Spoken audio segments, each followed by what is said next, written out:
Good morning, I'm Fabiola Estrada. I am a Mexican citizen and I'm currently in my second year at UTSA. Mexico, the land of beautiful sunset, beaches, and destinations, one of the happiest places on earth.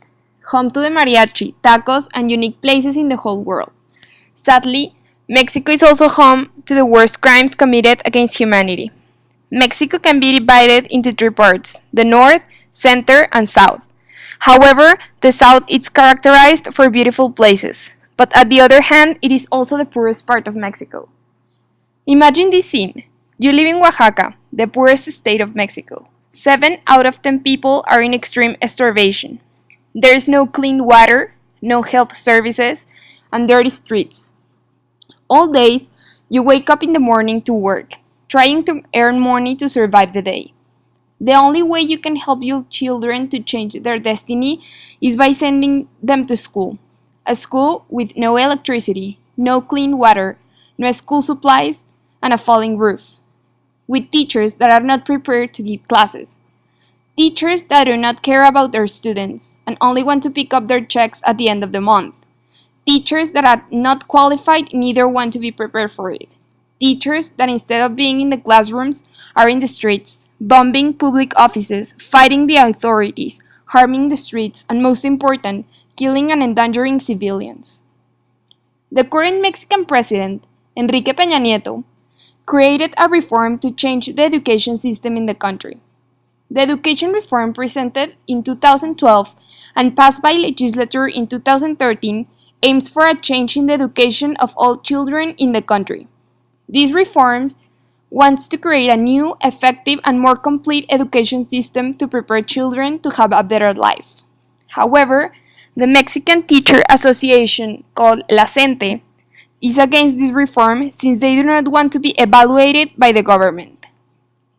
The education reform can be summarized in 5 points. The first one is the political, who wants to reorganize the education system and give employment to teachers based on merit and not on power. Second, the schools, giving more education time.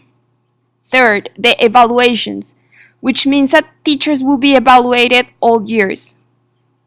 The education, using modern technology and tools in curriculums in accordance to the 21st century. And finally, the changes, that this reform needs to change all public schools in the country. According to the federal budget of 2015, the education sector received more than 300,000 million pesos. However, of this money was not for schools and children. Instead, it was to fill the wallets of corrupt officials and teachers that do not do their work. In all conflicts, there are two sides. In Oaxaca, there are the teachers against the reform, the teachers who approve the reform, and the government. It would be a lie to say that all teachers are not qualified, because some are. Teachers who risk their lives to wake up every morning and give more than they have to their students. Teachers that study each day to give a better education. Teachers that actually teach. But unfortunately, there are a minority, and the teachers against the reform harm them, shave their hair, burn their cars, and threaten their integrity and families. Protests have invaded the streets of Oaxaca, and authorities are fighting the group of La Gente, resulted in casualties and thousands of injured people. The question is simple: why teachers are against this reform? And it has a simpler solution. They know they are not qualified for the job, and if they are evaluated, they are not going to pass exams.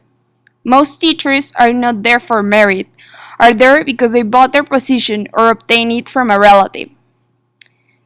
The actions of the teachers are not ethical, since millions are harmed by the protest, arms, and most important, students are in the classrooms, but they are not teachers. This is not new for Mexico. Since Congress passed this reform, there have been protests in most important highways, burning public officials in Chiapas, attacked and destroyed part of the Congress in 2013.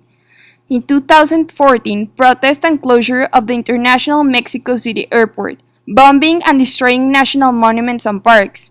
And in 2015, aggression toward government officials and threatening the elections. And now, now is Oaxaca. The Mexican government seems not to worry a lot about this issue and want to resolve these conflicts with violence, which is not effective and has been proven in front of our eyes that violence creates more violence. According to the Secretary of State, Miguel Osorio Chong, want to resolve this issue with dialogue. But the worst thing is that there have been months in these incidents and the solution has just stayed as an idea, not an action.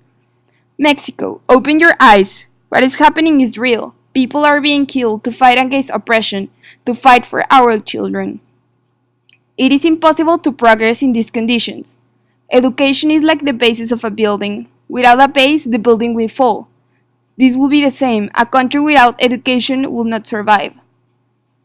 The government seems to take these massacres with calm, when it should not be like this. I am personally in favor of this reform, to evaluate teachers and take the ones that are not qualified for the job, to use modern technologies and tools for the sake of education, to help children change their destiny, and to make this country one of the most powerful in the world.